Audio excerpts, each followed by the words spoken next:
오늘 소개할 책은 브라질 작가인 파울로 코엘료의 연금술사입니다. 한마디로 말하면 이런 거죠. 가장 소중한 보물을 찾아 떠나는 한 청년의 이야기입니다. 그런데 그 가장 소중한 보물은 바로 자기 마을에 있었다는 얘기죠. 처음부터 자기 주변에 있었다는 얘기인데, 그런데 문제는 바로 내 주변에 있는 가장 소중한 보물을 찾기 위해서는 지구를 한 바퀴 돌아야 한다는 것입니다. 바로 이것이 이 책을 그토록 인기 있게 만든 요인일 텐데, 내 주변에 있더라도 그것을 찾기 위해서는 아주 먼 여행을 떠나야 한다는 거죠. 그런데 이런 얘기를 듣다 보면 뭔가 연상되는 게 있죠. 자기 옆에 있는 것도 아니고, 내 주변에 있는 것도 아니고, 처음부터 나와 함께 있어 왔던 나 자신을 찾아서 떠나는 어떤 순례자의 모습이 그려진다는 것입니다. 우린 순례를 떠나죠. 무엇을 찾기 위해서 떠나나요? 나 자신을 찾기 위해서 떠나는 거죠. 그런데 나 자신은 저기 멀리 어디 스페인에 있는 게 아니잖아요. 처음부터 내 안에 있었던 거죠. 하지만 처음부터 내 안에 있었던 나 자신을 찾기 위해서는 지구를 한 바퀴 돌아야 한다는 것이죠. 그것 때문에 이 연금술사가 그토록 인기 있었다는 거죠. 산티아고 순례를 떠난 우리의 모습을 한번 상상해 보시죠. 표정을 한번 상상해 보죠. 어떤 모습인가요? 일단은 꽤 피곤한 모습일 것 같습니다. 그러니까 그것은 자기 자신을 찾고 자기만의 길을 발견한다는 것은 그렇게 녹록한 일은 아니라는 의미겠죠. 그런데 하지만 그 길이 힘들기도 하지만 한편으론 꽤나 재미있는 일이기도 하다는 것입니다. 그리고 자기만의 길은 결국 찾아낼 수밖에 없다는 거죠. 우리가 포기하지 않는 한 결국 찾아낼 수밖에 없다는 것입니다. 그리고 그 순례의 과정에서 겪게 되는 모든 사건들은 당연히 나를 찾는 과정의 중요한 일부분이 된다는 것이고요. 그리고 심지어 그 과정에서 여자친구도 만날 수 있다는 것입니다. 그러니 힘들지만 재미있을 수밖에 없는 것이죠. 게다가 재미고 뭐고를 떠나서 가장 중요한 것, 우리가 여행을 떠날 수밖에 없는 것, 그 근본적인 이유는 우리 심장이 그것을 원하고 있기 때문이죠. 제가 지금까지 짧게 말씀드린 내용 기억하시죠? 자, 이 책 설명이 다 끝났습니다. 주인공 산티아고는 정확히 제가 말씀드린 그 과정을 거칩니다. 이 책이 약간 신비주의적인 느낌이 난다고 생각하시는 분들도 계실 텐데, 한꺼풀만 들여다보면 굉장히 세밀하게 설계된 작품이라는 걸 알 수 있습니다. 연금술사의 주인공 산티아고는 제가 방금 말씀드린 그 과정을 정확히 거치게 될 것입니다. 그런데 여기까지는 아시는 분들이 많죠. 그런데 한 가지 의문이 아직 해결이 안 됐어요. 그것은 산티아고의 모험은 이해를 하겠는데 그것이 연금술사라는 책 제목하고 무슨 상관이 있냐는 것입니다. 그러니까 자기 자신을 찾아서 지구를 한 바퀴 도는 여행을 하는 한 청년의 이야기하고 연금술사라는 제목하고 무슨 관계가 있냐는 거죠. 그래서 저도 이번에 읽을 때는 이 책에서 연금술이 의미하는 것은 무엇인가 하는 것에 중점을 두고 읽었는데 잘 찾아보니까 진짜 있더라는 거죠. 뭐가요? 납을 금으로 바꾸는 방법이 친절하게 적혀 있더라는 것입니다. 오늘 잘 들어보시죠. 네, 부자가 될지도 모릅니다. 하지만 먼저 작가 소개를 하고 넘어가야 되겠죠? 네, 이 책은 작가 소개가 중요한 책이니까 작가 파울로 코엘료는 1947년 브라질의 리우데자네이루에서 태어났습니다. 코엘료 하면 가장 유명한 일화가 있는데 그것은 코엘료가 젊었을 때부터 꽤 잘 나가서 결국 30대에 유명한 음반사의 임원 자리에까지 오르게 되었다는 것입니다. 30대에 대기업의 임원이 됐다는 거죠. 그런데 그러다가 39에 딱 잘린 겁니다. 그런데 재미있는 건 이때 코엘료는 당황하지 않고 과감하게 스페인의 산티아고 순례길에 올랐다는 것입니다. 아무튼 코엘료는 39이던 당시 40일 동안 800km를 걷는 거죠. 산티아고 순례가. 나눠보면 하루에 평균 20km씩을 40일 동안 걷는 건데 쉬운 일은 아니죠. 어쨌든 그 40일 동안 800km의 산티아고 순례길을 걷는 동안 코엘료의 머릿속에 연금술사의 줄거리가 딱 떠올랐다는 것입니다. 자, 이 얘기는 다른 책인 순례자에 더 잘 담겨 있기도 하지만 이 일화에서 우리는 주인공 산티아고가 바로 코엘료 자신이고, 그리고 산티아고가 결국 찾아낸 금은보화의 다른 이름은 바로 이 책 연금술사라는 사실을 짐작할 수 있습니다. 산티아고 순례길에서 보물을 발견했다는 거죠. 왜냐하면 왜 제가 연금술사가 산티아고가 발견한 금은보화라고 말씀을 드리냐면, 연금술사의 성공 이후 코엘료는 어마어마한 돈을 벌어들이게 됩니다. 지금까지 파울로 코엘료의 책은 다 합쳐서 전 세계적으로 3억 2천만 권이 팔렸다고 합니다. 3억 권이면 우리나라 기준으로 인세를 권당 1,000원씩만 계산해도 3천억입니다. 이 3천억이면 사실은 커다란 상자 속에 들어있는 금은 보화 가지고는 바꿀 수 있는 금액이 아니에요. 10배, 100배 이렇게 큰 돈을 벌어들였다는 거죠.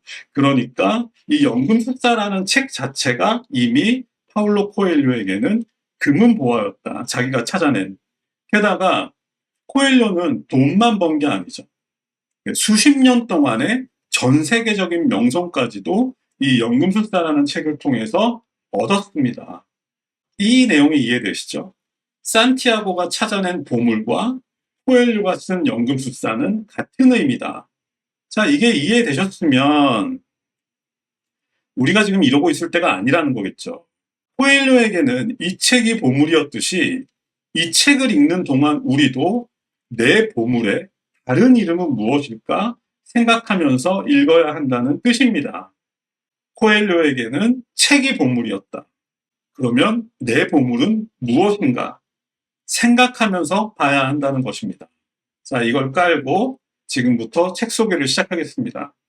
주인공의 이름은 산티아고죠. 주인공 산티아고는 스페인의 시골의 양치기입니다. 60마리의 양떼를 몰고 들과 산을 다니다가 마을에는 몇 달에 한 번씩 들릴 뿐입니다. 그런데 사실 그는 학교에 다니기도 했었고 책도 좋아해요. 그렇지만 한 장소에 매이는 것보다는 세상을 두루 돌아다니고 싶어서 양치기가 되었습니다. 그런데 재미있는 건 산티아고가 아버지에게 양치기가 되어서 세상을 여행하고 싶다고 말했을 때 아버지가 이미 산티아고에게 네가 찾는 보물은 바로 이 주변에 있을 거라고 말해준다는 점입니다. 그리고 그것을 깨달을 때까지 한번 여행을 해보라고 말해준다는 점이죠. 자, 재밌죠? 보물이 바로 자신의 마을에 있었던 것처럼 책의 결론 또한 시작할 때 이미 말해지고 있습니다. 어쨌든 그 이후 양치기로 살아가던 산티아고는 최근 들어서 같은 꿈을 반복해서 꾸게 되었습니다. 그것은 꿈속에 어떤 어린아이가 나타나서 그 산티아고를 이집트의 피라미드로 안내하는 거예요. 그래서 피라미드에 도착한 다음에 그곳에서 아이가 산티아고에게 만일 당신이 실제로 이곳에 오게 된다면 당신은 숨겨진 보물을 찾게 될 거다라고 말했다는 것입니다. 그런데 이 꿈을 한 번만 꾼 게 아니라 2번을 꾼 거예요. 그래서 같은 꿈이 반복되니까 산티아고는 궁금해서 그래서 마을에 들어갔을 때 그 꿈이 무슨 의미인지 알아보기로 결심합니다. 처음 찾아간 사람이 꿈의 몽을 하는 그 노파였죠. 자, 이때 등장하는 노파는 사실 좀 약간 알쏭달쏭한 얘기를 하죠. 그런데 제 생각에는 이 장면이 굉장히 중요한 장면입니다. 왜냐하면 독자들 입장에서는 노파가 산티아고에게 해주는 말에 집중할 수밖에 없겠지만 제 생각에는 노파의 말보다는 보물을 찾기 위한 산티아고의 행동이 시작되었다라는 걸 의미하는 장면이기 때문입니다.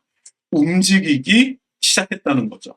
결국은 뭐 잘은 모르지만 아리스토텔레스적으로 얘기를 하자면 노파에게 내 꿈의 뜻을 물어본다라는 행위 자체가 최초의 운동이라는 거고, 그리고 그것은 연이어서 연이어서 커지게 되고 곧 걷잡을 수 없는 거대한 파도가 될 것이라는 것에 대한 최초의 시작점이었다는 거죠. 그리고 그것을 증명이라도 하듯이 산티아고는 연이어서 멜기세덱이라는 노인을 만나게 됩니다. 이 멜기세덱은 구약 성서에 등장하는 옛 이스라엘의 왕이었는데 전쟁에서 승리하고 돌아오는 아브라함을 축복했던 인물이라고 합니다. 그런데 작가는 이 책에서 이 멜기세덱을 신의 대제사장 정도의 느낌으로 표현하고 있는 것 같습니다. 그리고 멜기세덱은 산티아고에게 인간은 오직 자아의 신화를 이루기 위해 길을 떠날 수 있을 뿐이라고 말해줍니다. 모호하죠.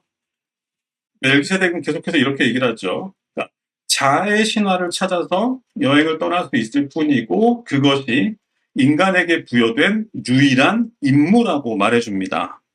그러면서 하지만 대부분의 사람들은 젊었을 때 잠깐 그 길을 찾는 척 하다가 이런저런 핑계를 대면서 눌러앉아 버린다고 말해줍니다. 자, 여기서 이 자아의 신화라는 말이 조금 모호하게 들리시죠? 그런데 이것은 그냥 간단하게 진정한 자기 자신이다 또는 자기 자신의 길을 발견한다 정도의 의미로 이해하면 될 것 같습니다. 결국 산티아고는 멜기세덱의 말에 따라서 자신의 양을 모두 팔고 모로코의 탕헤르로 떠나게 됩니다. 모로코로 가는 거죠. 그런데 탕헤르에 도착하자마자 산티아고는 사기꾼에게 속아서 가진 돈을 모두 잃어버리게 되죠. 도착하자마자 빈털터리가 되어버립니다. 그런데 여러분도 잘 아시겠지만 진짜 자기 길을 갈 때는 돈이라는 게 그렇게 중요하지는 않습니다. 여러분들도 그런 기억이 있으셨을 거예요. 산티아고 또한 마찬가지였습니다. 돈을 잃어버리고 나니까 오히려 약간 홀가분한 기분이 드는 거예요. 마치 이제부터 진짜 모험이 시작되는 것 같은 그런 기분이 들었다는 거죠.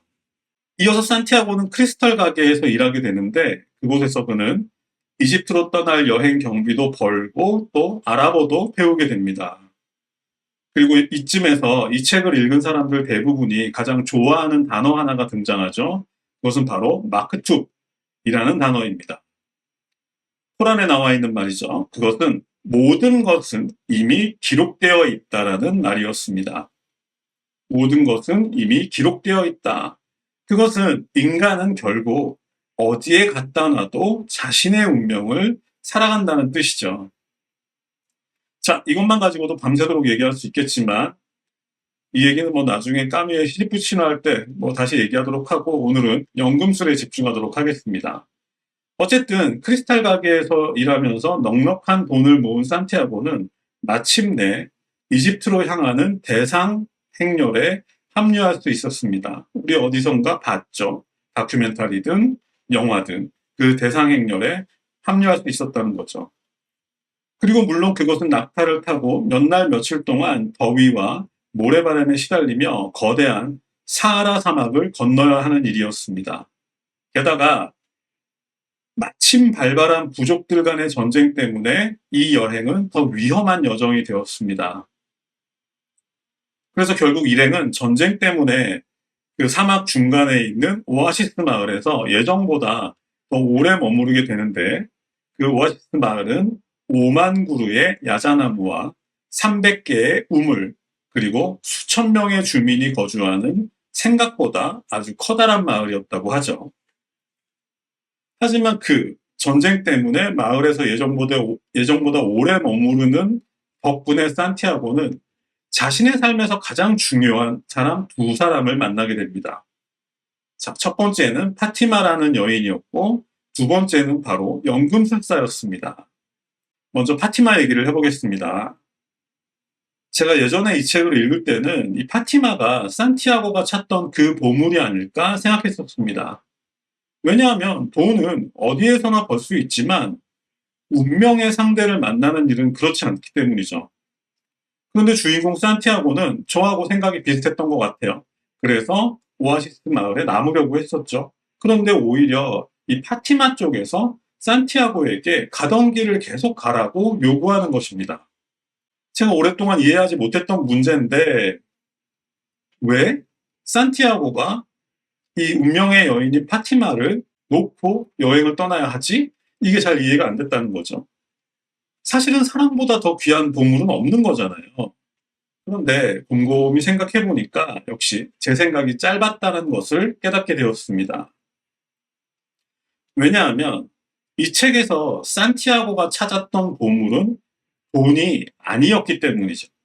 그러니까 만약에 그가 찾는 것이 돈이 아니라 다른 것이라면, 아까 말씀드렸던 돈이 아니라 예를 들어 자기만의 길을, 자기만의 운명의 길을 발견하는 것이라면 산티아고가 파티마를 떠나서 여정을 계속하는 것은 논리적으로 성립이 되죠. 왜냐하면 자기 길을 가는 것과 사랑을 하는 것은 서로 대립되는 개념이 아니기 때문입니다. 결국 진정한 사랑 또한 자기만의 길을 찾는 과정에서 만날 수 있는 거라는 거죠. 그러니까 예전에는 제가 그냥 보물보물하니까 그게 단지 돈일 거라고 생각을 하고, 네, 왜 가장 소중한 보물을 만났는데 돈을 찾아서 떠나지? 돈이라면 다른 데서도 벌 수 있잖아 라고 생각을 했었는데, 산티아고가 찾는 게 돈이 아니었다면 이 파티마의 권유는 성립을 한다는 거죠. 자, 드디어 오늘의 목적지에 도착했습니다. 연금술사를 만났습니다. 자, 저는 오늘 여러분들께 납을 금으로 바꾸는 방법을 알려드리겠다고 말씀드렸고요. 생각해보니까 제가 평소에 거짓말을 밥 먹듯이 하고 살기는 하는데 이렇게 공개적인 자리에서 하는 건 의미가 많이 다르니까 오늘 저는 납을 금으로 바꾸는 방법을 내놓던지 아니면 최소한 그것보다는 더 나은 것을 제시해야 할 것 같습니다. 말 돌리지 않고 바로 결론으로 들어가겠습니다. 연금술사는 산티아고에게 이렇게 말합니다. 연금술사들 중에는 오직 금만을 찾고자 하는 자들이 많았지만 그들 중 누구도 그것을 얻지 못했다. 이렇게 얘기를 합니다.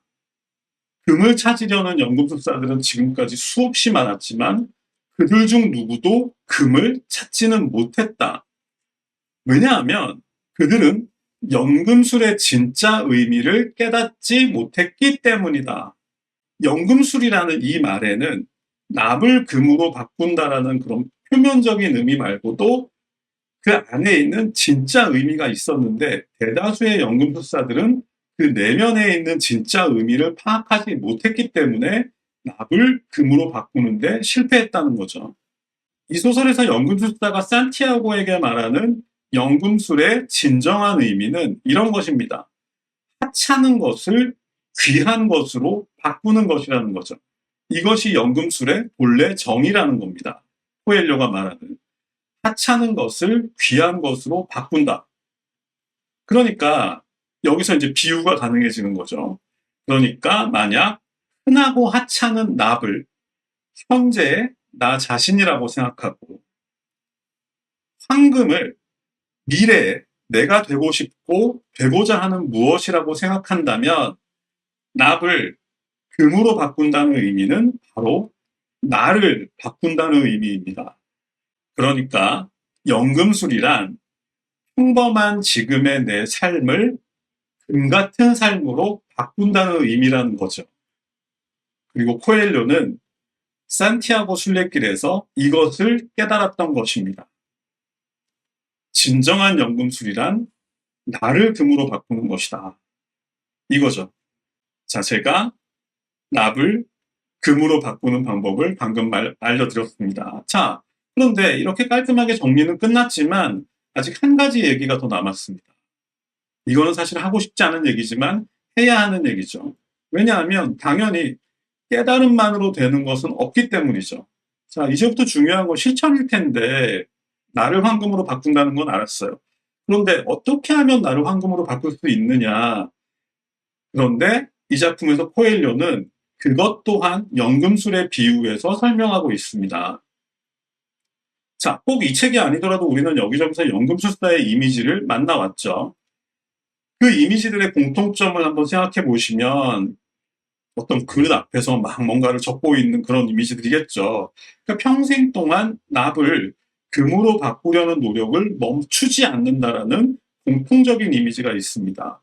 그리고 그것도 그들의 표정을 보면 아주 진지하고 아주 집요하죠. 마치 다른 것들은 아무것도 눈에 보이지 않는다는 듯이 자신의 지금 행동에 집중하고 있는 모습입니다. 그리고 그것을 평생 동안 멈추지 않는다라는 거죠. 이 작품에서 작가 코엘료는 우리에게 이런 얘기를 합니다. 당신들도 과거 한때에는 이 연금술사들 같은 그런 표정을 지을 때가 있었을 것이다. 그랬는데 살면서 이런 것들 저런 것들을 고려하고 또 이런저런 것들과 하나씩 타협하다 보니까 결국은 지금의 당신들의 모습이 된 것 아닌가 하고 묻고 있는 거죠. 자, 작가의 말은 그겁니다. 우리도 한때는 모두 연금술사였다는 것입니다. 그런데 그것이 시간이 지나면서 하나씩 망가져갔다는 거죠.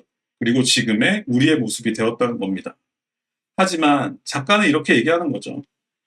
아직 우리에게 연금술사의 면허는 말소되지 않았다. 이런 얘기를 하는 겁니다. 자, 역시 참 좋은 책이었구나 하는 생각이 들면서 그러면서도 마지막에 두 가지 의문이 떠올랐습니다. 자, 첫 번째는 여러분들도 그런 생각을 하실 텐데 첫 번째는 을 금으로 바꾸는 방법을 알았다 하더라도 이제 너무 늦은 것 아닌가 하는 것이었고요. 그리고 두 번째는 도대체 나만의 길이라는 게 어떤 건지 이제는 짐작도 가지 않는데 도대체 어디에서부터 시작을 해야 할지 하는 것이었습니다. 자, 첫 번째, 너무 늦은 것 아닌가 하는 질문에 대한 대답은 비교적 간단한 것 같습니다.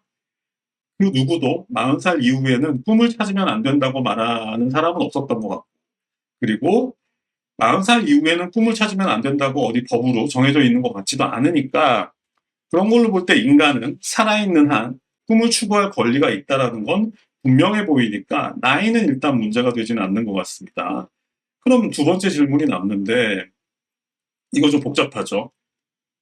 내가 꿈을 찾고 싶어도 네, 진정한 내 자아를 실현하고 싶어도 어디에서부터 어떻게 시작해야 할지 모르겠는데 도대체 그걸 내가 어떻게 알 수 있어 하는 질문인데 그런데 친절하게도 작가는 본문에 이미 그에 대한 해답을 적어 놓고 있습니다. 그것은 산티아고가 꿈 해몽을 위해 처음 찾아갔던 노파의 사례에서 알 수 있습니다. 자, 아까 작은 움직임이 결국 큰 파도가 된다고 말씀드렸는데 나비 효과 다들 기억하시죠? 꿈 해몽을 위해서 그 산티아고가 찾아갔던 노파의 그 사례는 이런 의미라는 거죠. 그러니까 만약 지금이라도 내 삶을 금으로 바꾸고 싶다면 뭔가 크고 대단한 것들을 찾을 게 아니라 먼저 산티아고처럼 작은 움직임을 만들어내면 된다는 것입니다. 아주 작은 움직임. 네. 예를 들어서 그래서 가장 좋은 작은 움직임이라면 어떤 걸까? 혼자 좀 생각을 해봤어요. 저도 여기서 얘기를 해야 되니까. 가장 좋은 작은 움직임. 나비 효과의 시작이 되는 첫 번째 그 날갯짓이란 무엇일까? 곰곰이 생각을 해봤는데 어쨌든 저도 배운 게 도둑질이라 먼저 한 권의 책을 읽기 시작하는 것도 아주 좋은 날갯짓이 되지 않을까 하는 생각이 들었습니다.